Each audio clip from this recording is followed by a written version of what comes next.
Rumor timnas Indonesia akan dibela oleh bek Leeds United Pascal Schreik tengah menghangat. Pascal Schreik merupakan salah satu pemain keturunan Indonesia dari Belanda. Pascal Schreik merupakan anak pasangan dari Frans Schreik dan juga Francis de Muller. Sang ayah Frans sempat mengutarakan bahwa ia tak pernah menduga Pascal Schreik jadi pemain profesional. Bahwa anak Anda mencapai prestasi tertinggi di olahraga merupakan hal yang istimewa, tetapi itu juga normal. Tentu saja kami tidak menyangka dengan semua ini, ucap Frans sumber headscreencyonline.nl Rabu 23 April. Lebih lanjut, kata Francis, datang lagi tawaran dari pemandu bakat Feyenoord untuk Pascal Schreik. Namun kata Frans, Pascal menolak untuk bergabung ke Akademi Feyenoord. Pascal Schreik kemudian akhirnya memilih untuk bergabung dengan ADO Den Haag dan itu membuat Francis cukup kaget. Setelah usia Pascal menginjak 10 tahun, datang tawaran dari Ajax Amsterdam. Frans dan sang istri kemudian berembuk sebelum mengambil keputusan untuk Pascal gabung ke Ajax. Keputusan akhirnya diambil oleh Pascal gabung ke tim muda Ajax Amsterdam. Karir Pascal Schreik bersama Ajax Amsterdam terus menanjak hingga ia mendapatkan tawaran dari Leeds United. Hal ini juga, kata Frans, membuat sang anak dihubungi oleh pelatih timnas Belgia Roberto Martinez. Menurut Frans, Martinez meminta kepada Pascal Schreik untuk membela Belgia, dan hal ini karena Pascal Schreik lahir di Doorn, Belgia. Meskipun demikian, Pascal Schreik menolak Belgia dan sempat ikut seleksi masuk tim Belanda, namun tak masuk skuad oranye di Piala Dunia 2022 yang lalu. Dalam sesi wawancara dengan salah satu media Belanda 5 tahun yang lalu, Pascal Schreik belak-belakan soal garis keturunan Indonesia yang ia miliki. Menurut Schreik, kakek dan juga neneknya datang ke Belgia dari Indonesia. Schreik dalam wawancara itu mengatakan bahwa kakek dan juga neneknya pergi meninggalkan Hindia Belanda. Pascal Schreik tak menampik bahwa ia terkadang memiliki koneksi dengan Indonesia.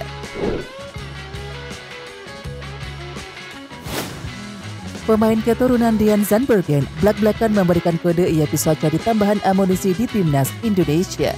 Dean Zandbergen memiliki darah Indonesia dari pihak ibunya yang berasal dari Depok. Dari keluarga ibu saya, mereka dari Depok, ucap Dean Zandbergen sumber kanal YouTube Yusa Nugraha. Ibu saya bilang masih ada keluarga di sana. Dia juga pernah ke sana tak begitu lama, sambungnya. Striker Triple V Venlo tersebut menceritakan neneknya pergi dari Indonesia ke Belanda. Nenek saya adalah anak satu-satunya dari orang tuanya. Dia kemudian pergi dari Indonesia ke Belanda, cerita Dean Zandbergen. Ibu saya senang ketika berada di Indonesia dan sering berkunjung ke tante dan omnya yang tinggal di Depok, imbuh pemain 23 tahun tersebut. Ya, mantan pemain FC Dordrecht ini mengatakan bahwa dirinya sudah tidak sabar untuk membela timnas Indonesia dan telah berkomunikasi dengan pihak skuad Garuda. Baru-baru ini ada staf di timnas Indonesia yang berkomunikasi dengan saya. Beberapa waktu lalu juga Fardi Bahrim berbicara dengan saya. Saya juga pernah berbicara dengan Hamdan Hamedan. Dia menghubungi pertama kali kemudian Fardi. Jelasnya, ya, striker 23 tahun tersebut dokumennya sedang ditelusuri agar bisa selesai cepat waktu. Masih harus ditelusuri dokumennya. Saya tidak tahu apakah bisa selesai dalam waktu cepat dan saya berharap mereka beri saya lampu hijau, tegasnya. Menariknya, Dean Zandbergen memberikan kode nyata via Instagram Stories-nya.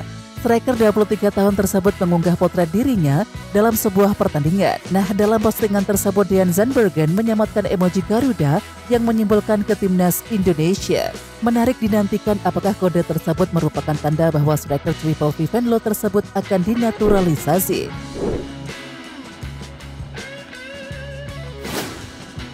Dean Zandbergen berbicara soal kelebihannya yang bakal berguna untuk timnas Indonesia. Apalagi saat ini striker Triple V Venlo itu tengah dipantau oleh PSSI. Zandbergen dikabarkan bakal menjadi pemain keturunan baru untuk memperkuat timnas. Sang pemain mengaku sangat berminat untuk bisa membela timnas Indonesia. Ia mengaku punya keunggulan dalam duel udara dan ketajaman di depan gawang. Saya cukup tinggi sehingga bagus di udara. Tinggi saya 188 cm. Saya juga cukup cepat dalam jarak jauh meski di beberapa meter pertama tidak begitu cepat, kata Zandbergen sumber kanal YouTube Yusa Nugraha Rabu 23 April. Saya tajam di depan gawang dan punya visi bermain. Saya tidak hanya lihat bola saja ketika bermain tapi juga rekan satu tim, terangnya. Meskipun demikian, Zandbergen mengatakan tidak pernah berpuas diri dengan segala kemampuannya itu. Ia kerap melakukan sesi latihan pribadi guna mengasah ketajamannya. Saya sering latihan secara private, salah satunya first touch, pengambilan keputusan, hal-hal detail seperti itu yang perlu diperbaiki. Lebih lanjut, Zandbergen mengaku sudah menyaksikan beberapa pertandingan timnas Indonesia dan menilai belum memiliki sosok striker murni, dan ia berharap menjadi jawaban bagi skuad Garuda. Saya sudah menonton pertandingan timnas Indonesia dan melihat pemain yang berposisi sebagai striker. Mereka bukan murni penyerang. Semoga saya bisa segera bergabung, pungkas Zandbergen. Ya, hadirnya Zandbergen bisa menjadi solusi bagi sektor serang timnas Indonesia yang masih perlu dipertajam. Meskipun telah memiliki pemain seperti Ole Romeni, hadirnya striker tambahan tetap sangat dibutuhkan untuk memperkuat daya gedor.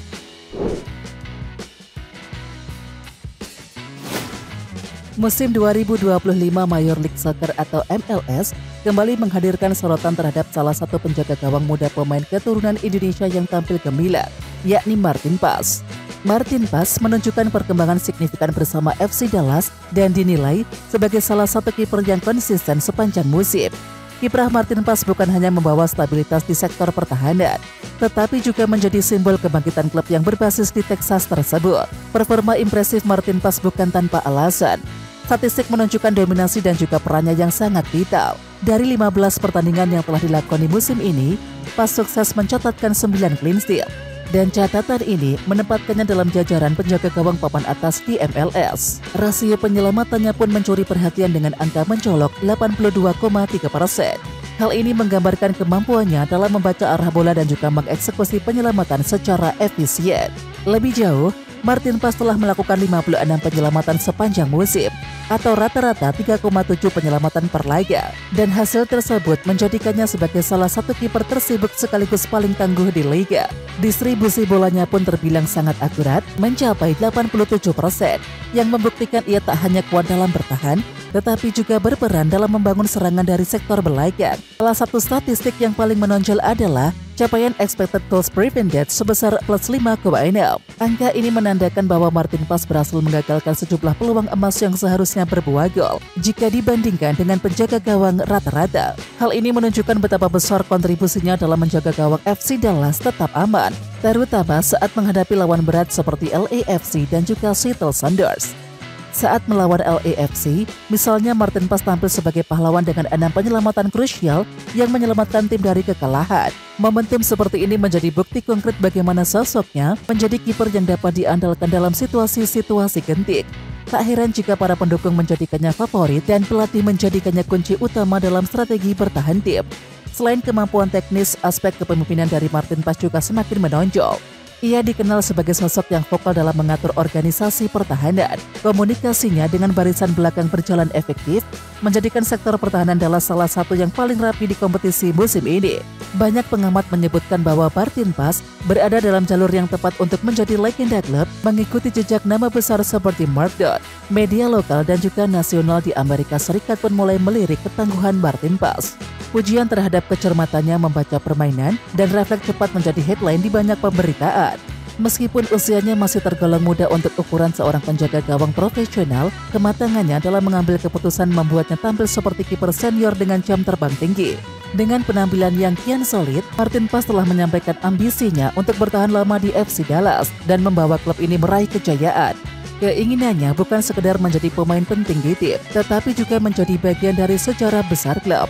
Jika tren positif ini terus berlanjut dan juga FC Dallas mampu meraih trofi, maka status legenda bisa menjadi kenyataan dalam waktu yang tidak lama lagi. Keberhasilan Martin Paes juga menjadi kabar baik bagi para penggemar sepak bola Indonesia.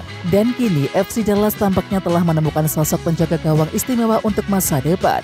Sosok yang tak hanya menjanjikan performa stabil, tetapi juga bisa menjadi ikon klub dalam jangka panjang. Ya, Martin Paes adalah gambaran nyata bagaimana dedikasi dan juga kerja keras bisa membawa seseorang pemain muda melangkah menuju status legenda dalam dunia sepak bola profesional.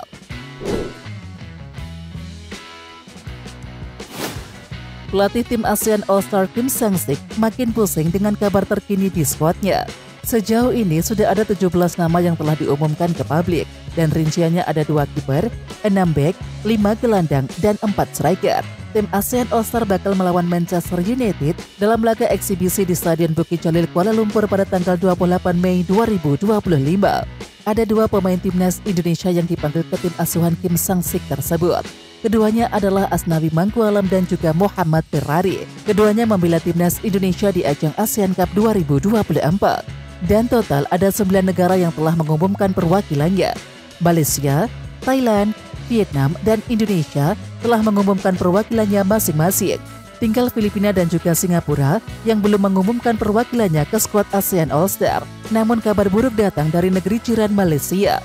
Sebelumnya, Malaysia telah mengumumkan nama Dominic Tan dan juga Hazid Nazli serta Sergio Aguero ikut ke skuad ASEAN All-Star. Media asal Malaysia Astro Arena dikutip dari Soha mengabarkan bahwa ada 2 pemain Harimau Malaya mengundurkan diri. 2 nama tersebut berasal dari posisi bertahan. Hazid Nazli dan juga Dominic Tan kemungkinan bakal jadi pemain yang mundur dari skuad All-Star. Keduanya memang sama-sama merupakan pemain bertahan. Dan Astro Arena mengabarkan bahwa perwakilan Malaysia telah menyiapkan pengganti dan belum diketahui siapa pengganti dari kedua pemain tersebut di skuad ASEAN All-Star. Oke Timnas Lovers, siapa kita? Kita Indonesia.